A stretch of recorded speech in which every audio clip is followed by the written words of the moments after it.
Baik,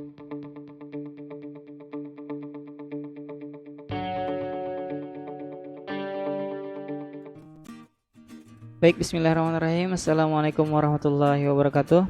Alhamdulillahirabbil alamin. Allahumma shalli wa sallim ala sayyidina Muhammadin wa ala alihi wa sahbihi ajmain.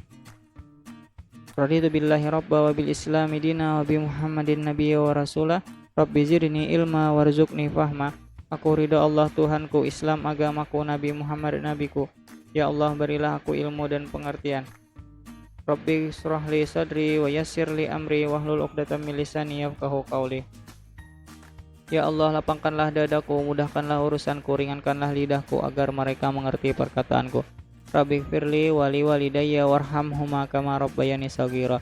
Ya Allah, ampunilah dosaku dan dosa kedua orang tuaku, sayangilah mereka sebagaimana mereka menyayangiku sewaktu aku masih kecil. Amin. Oke, alhamdulillah kita masih bisa belajar lagi, bertemu walaupun dalam bentuk video pembelajaran seperti ini. Hari ini kita akan lanjutkan pembelajaran kita yang kemarin, tema 5, subtema. Hari ini subtema 2 ya.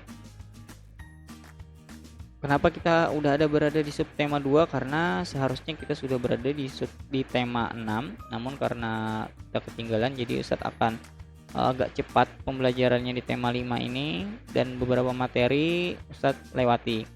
Untuk memanfaatkan waktu, kita langsung ke materi kita.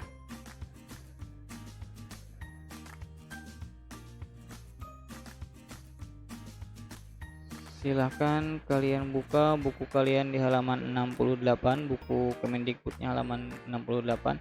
Sistem irigasi subak judulnya ya, sistem irigasi subak. Sebelum kalian membaca sistem irigasi subak ini, silahkan siapkan dulu buku Yudhisthiranya yang ini. Buka di halaman 33, kalian baca sendiri dulu, itu ada sistem subak di Bali. Pause videonya kemudian baca. Halaman 33 di buku ini.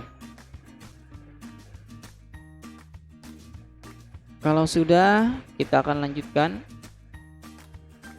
sistem irigasi subak. Ustadz akan jelaskan. Subak merupakan sekumpulan petani di Bali yang mengelola sistem irigasi yang ada di sebuah kawasan persawahan. Kawasan persawahan itu biasanya dibatasi oleh kenampakan alam seperti sungai, jurang, atau kenampakan lainnya yang jelas terlihat. Satu kelompok subak biasanya memiliki satu sumber air yang mengalir ke sebuah sungai yang melewati atau berada dekat dengan persawahannya. Para anggota kelompok subak menggunakan sistem gotong royong dan saling bantu dengan cara meminjam air, bukan utang piutang. Nah, ini ya kata kuncinya ya. Subak ini ini yang mengistimewakan subak. Nah, jadi subak ini sangat bergantung dengan sistem gotong royong dan saling bantu. Caranya bagaimana? Caranya dengan cara meminjamkan air. Kenapa air dipinjamkan? Karena seperti yang kita ketahui, kalau pertanian itu sangat erat kaitannya dengan air ya. Dengan demikian, setiap anggota harus bertanggung jawab terhadap penggunaan air, juga terhadap petani lain sesama anggota subak. Sistem irigasi subak dipimpin oleh seorang pengatur yang disebut pekaseh atau klen subak. Nah, jadi ada pekaseh atau klen subak ini sebagai pimpinannya. Para pekaseh bekerja sama dengan para kepala desa dan perangkat desa dalam menjalankan tugasnya. Jadi dia tidak bekerja sendiri, tapi dibantu oleh kepala desa dan perangkat desa. Para pekaseh ini diangkat oleh petani, bukan oleh perangkat desa. Jadi yang ngangkat dia petani ya, bukan ditunjuk oleh kepala desa. Mereka mengatur, memberitahukan ketersediaan air pada area persawahan kelompoknya. Apabila kekurangan air, sistem pinjam air dijalankan agar semua petani mendapatkan air yang cukup untuk sawahnya. Nah, jadi seluruh warga masyarakat bekerja sama dalam hal ini. Yang mengaturnya, yang memimpin dalam sistem irigasi subak itu adalah pekaseh. Yang jadi tugasnya pekaseh adalah memastikan ketersediaan air cukup. Kalau seandainya airnya kurang, maka akan diberlakukan sistem pinjam air agar ketersediaan air terpenuhi, seperti itu ya. Kita lanjutkan, sistem irigasi subak dibangun oleh masyarakat Bali sejak beratus tahun lalu sebagai bentuk kemandirian masyarakat dalam mengatasi persoalan air irigasi. Semua persoalan perairan dibahas secara musyawarah dan perencanaan yang baik, termasuk di dalamnya membahas rencana pengairan, cara menjaga kualitas air, jumlah air yang akan dialirkan, dan waktu pengairan, termasuk siapa saja yang akan melakukannya. Nah, jadi setiap permasalahan ini dibahas dengan cara musyawarah, mulai dari perencanaan sampai pelaksanaannya. Dan subak ini sudah ada sejak beratus tahun lalu ya, mau berarti sudah ada sejak zaman penjajahan mungkin. Subak tidak hanya memperhatikan sistem irigasi tetapi juga memperhatikan asas kerjasama dan keadilan dengan menggunakan sistem meminjam air kepada anggotanya. Dengan demikian, tidaklah mengherankan jika pada tahun 2012 subak diakui sebagai salah satu warisan dunia oleh UNESCO. UNESCO itu adalah United Nations Educational, Scientific, and Cultural Organization.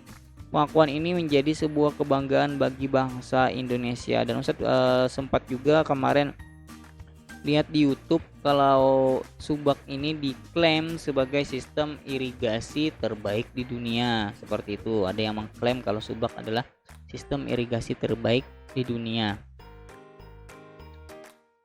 Kalau kita lihat tadi subak ini dibangun oleh masyarakat Bali itu sejak beratus tahun yang lalu, berarti kan waktu masa penjajahan subak ini sudah ada ya.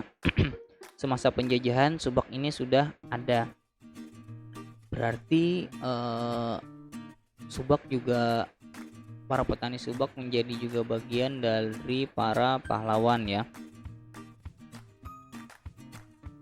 Mengingat tentang penjajahan, Ustaz teringat akan peristiwa proklamasi.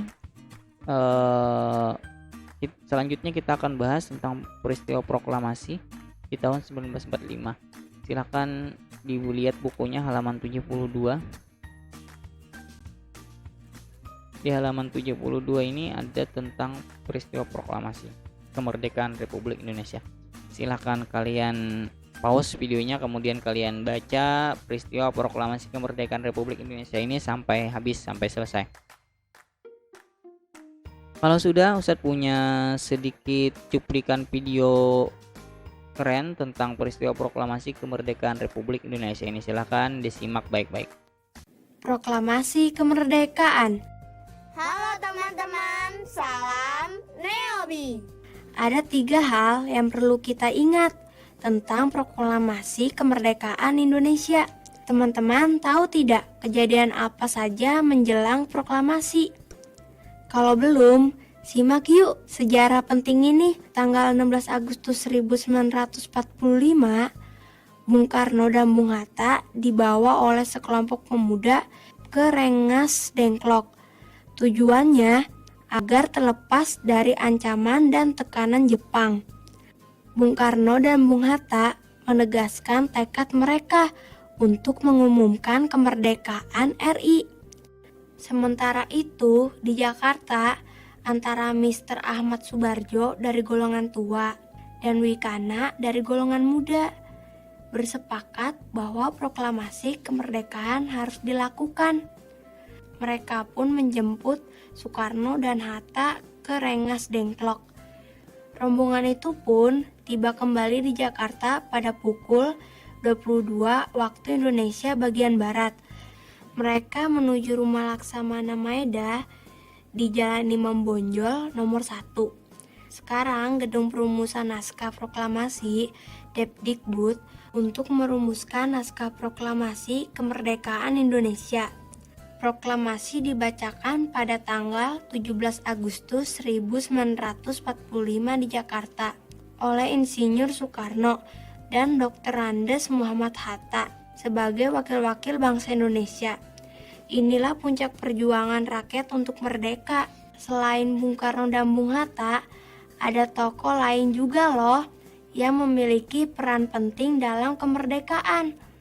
Mereka adalah Ahmad Subarjo, Ia lahir di Karawang, Jawa Barat pada tanggal 23 Maret 1896. Ahmad Subarjo adalah Menteri Luar Negeri Indonesia yang pertama.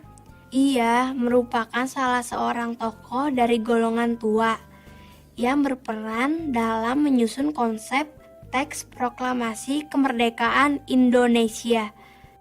Laksamana Maeda, ia adalah perwira Angkatan Laut Jepang di Jakarta. Namun, ia simpati pada kemerdekaan Indonesia. Ia pun menyediakan rumahnya untuk tempat penyusunan konsep teks proklamasi kemerdekaan Indonesia. Fatmawati adalah istri Bung Karno. Lahir di Bengkulu tahun 1923. Ia berjasa menjahit bendera pusaka yang dikibarkan saat proklamasi. Sayuti Melik, ia adalah tokoh pemuda yang berjasa dalam mengetik naskah proklamasi setelah ia sempurnakan dari tulisan tangan Bung Karno. Latif Hendraningrat berjasa dalam menggerek atau mengibarkan bendera merah putih saat proklamasi. Latif juga yang membawa Bung Karno dan Bung Hatta ke Rengas Dengklok. Sosok Chairul Saleh ini dibenci Jepang.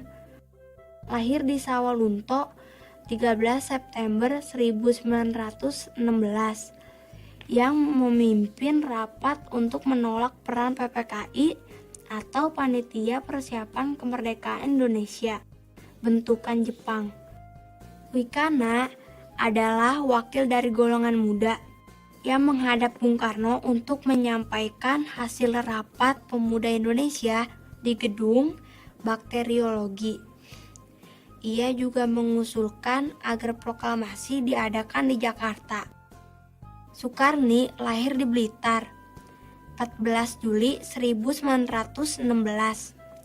Ia adalah salah seorang tokoh pemuda dan pejuang yang gigih melawan penjajah.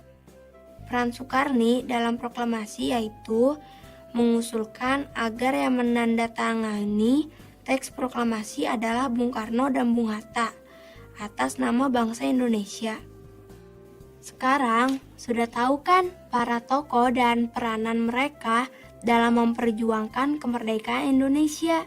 Nah, kita harus menghargai jasa mereka untuk mewujudkan cita-cita Indonesia dengan cara melindungi tumpah darah Indonesia, meningkatkan kesejahteraan umum, mencerdaskan kehidupan bangsa, turut serta dalam menciptakan perdamaian dunia. Bagaimana ya sikap menghargai jasa dan peranan mereka? Kita harus bertanggung jawab sebagai warga negara, membela tanah air, membayar pajak, dan tidak korupsi. Selain itu, rela berkorban untuk kepentingan bangsa, tidak mementingkan kepentingan pribadi atau golongan, saling menghormati dan berbuat adil sesama manusia. Nah, itu tadi beberapa hal yang perlu kita ingat. Diingat-ingat ya. Be smart, be happy.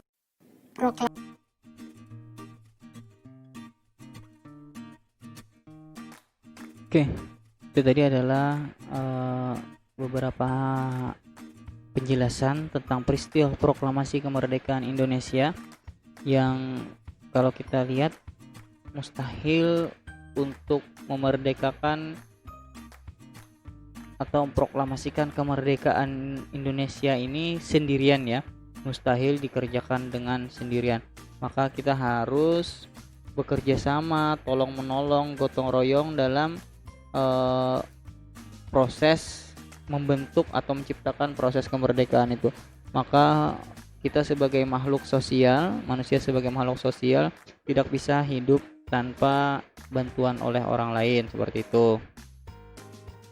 Kemudian tadi juga dijelaskan kalau sebelum proklamasi itu dibacakan juga sempat terjadi peristiwa Rengas Dengklok atau penculikan golongan tua oleh golongan muda. Setelah itu keesokan harinya baru proklamasi bisa dibacakan. Kita masuk ke materi berikutnya. Ini ada di halaman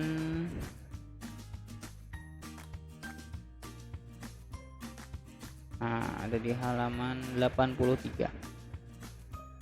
Hubungan makhluk hidup dalam ekosistem. Semua makhluk hidup memiliki kebergantungan yang saling mengisi antara yang satu dengan yang lainnya. Seperti yang kita jelaskan tadi ya. Kita tidak bisa, dalam hal kemerdekaan tadi, kita tidak bisa memerdekakan negara Indonesia ini sendirian. Bung Karno tidak bisa memerdekakan Indonesia ini sendirian karena ada banyak juga peran-peran pahlawan yang lain.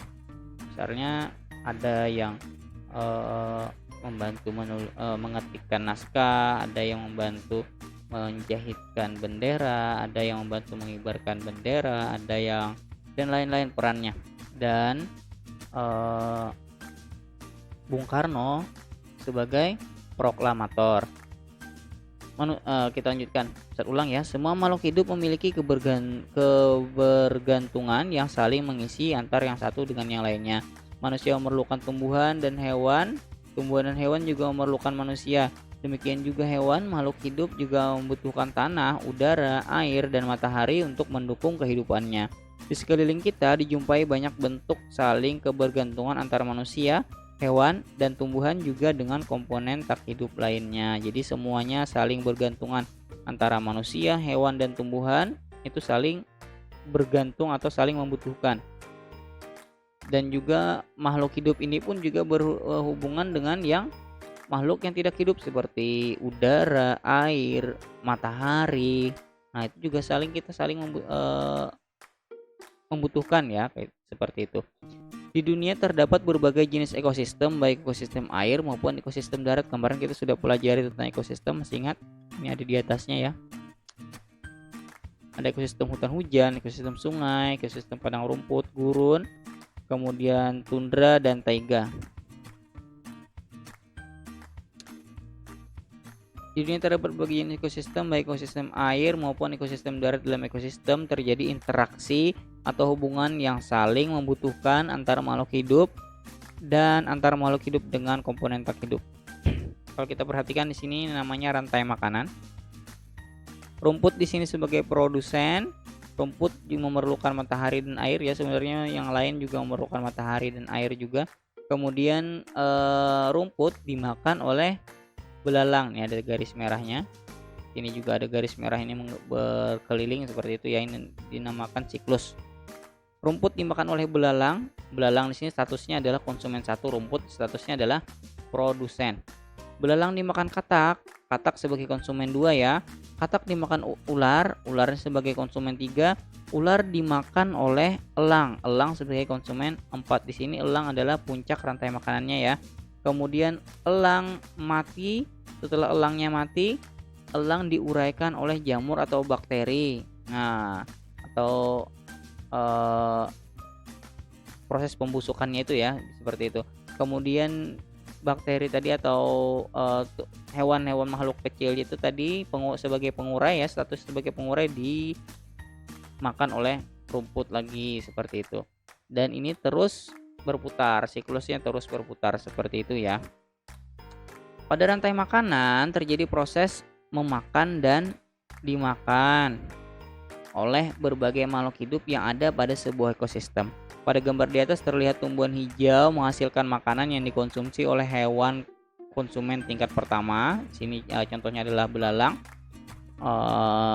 Lalu hewan konsumen tingkat pertama dimakan oleh konsumen tingkat kedua, belalang dimakan oleh katak tadi ya. Kemudian seterusnya seperti itu hingga hewan tingkat tertinggi mati dan diuraikan oleh pengurai. Tingkat tertingginya elang di sini. Bisa juga tingkat tertingginya nanti adalah singa atau harimau, bisa juga seperti itu ya.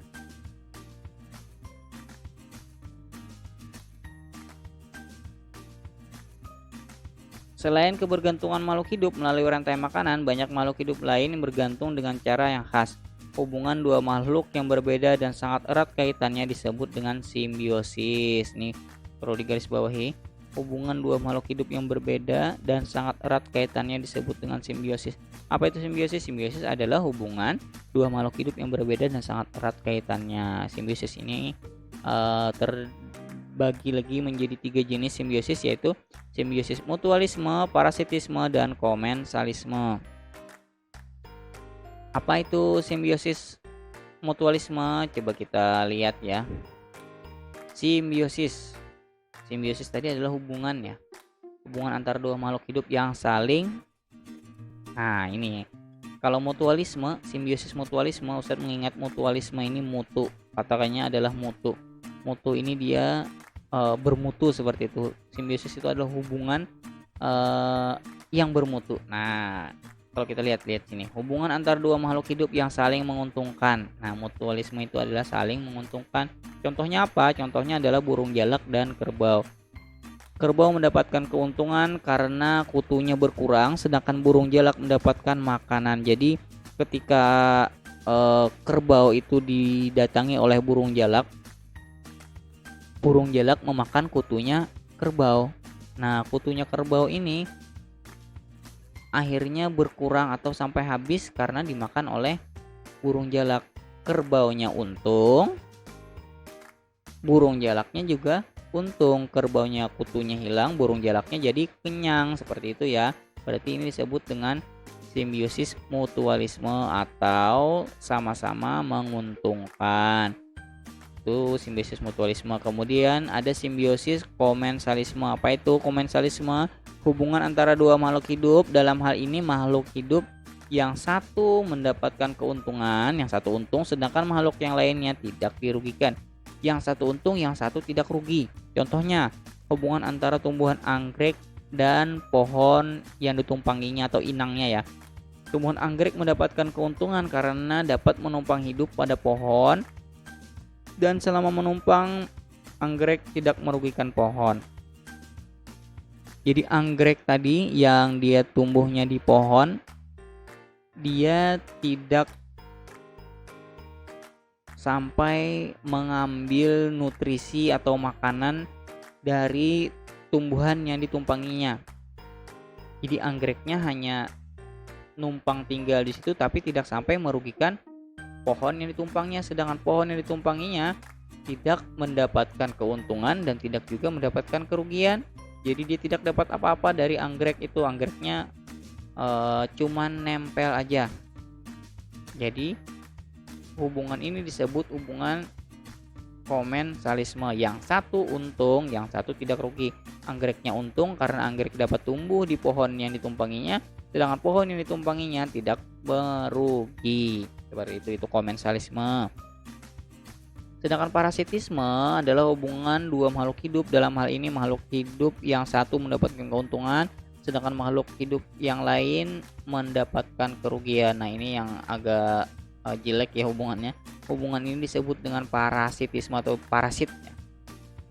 Contohnya adalah hubungan antara pohon mangga dengan benalu. Benalu hidup subur karena menghisap zat makanan dari pohon mangga yang ditumpanginya, sehingga pohon mangga lama-kelamaan akan menjadi kurus dan lambat laun bisa mati. Jadi benalu ini berbeda dengan anggrek tadi. Kalau benalu ini dia tumbuh, dia akan makan atau menghisap zat makanan dari pohon mangga. Jadi dia ngambilnya dari pohon mangga sampai pohon mangganya lama-kelamaan mati. Sedangkan anggrek enggak, dia cuman tumbuh aja di sana namun tidak sampai menyerap makanannya. Kalau sama-sama yang satu untung, yang satu rugi, itu disebut parasitisme. Contohnya tadi pohon mangganya rugi, benalunya untung, benalunya dapat makan di sana, pohon mangga dimakan, seperti itu. Contoh lainnya adalah kalau kita lihat di mutualisme tadi, antara jalak dengan kerbau ya. Berarti antara kerbau dengan kutu. Nah, kerbau dengan kutunya itu juga disebut dengan parasitisme. Kenapa? Karena kerbaunya dengan kutu ya, bukan dengan jalak, dengan kutunya. Kerbau dengan kutunya dia yang satu untung, si kutunya untung karena kutunya makan dari atau menghisap darah kerbau. kerbaunya jadi rugi. Nah, kalau yang satu untung satu rugi berarti dia masuk ke dalam parasitisme. Tapi kalau hubungan antara kerbau dengan jalak itu adalah mutualisme, seperti itu. Oke, mungkin sampai di sini dulu penjelasan dari Ustadz. Semoga apa yang Ustadz sampaikan bisa dipahami. Kalau ada yang masih belum dipahami, boleh ditanyakan melalui WhatsApp. Bisa menggunakan voice note aja ya. Silakan kalian rekam suara kalian, kirim pertanyaannya ke Ustadz. Ustadz harap semoga apa yang Ustadz sampaikan bisa dipahami. Kalau ada yang bisa masih belum paham, bisa diulang-ulang juga videonya. Terakhiri dengan doa, Allahumma arinal haqqa haqqa warzuqna ijtiba'ahu, arinal batila batila warzuqna tinaba, rabbana atina fid dunya hasanah fil akhirati hasanah wa qina azabannar. Subhana rabbika rabbil izzati amma yasifun. Wassalamu alal mursalin walhamdulillahi rabbil alamin. Dadah.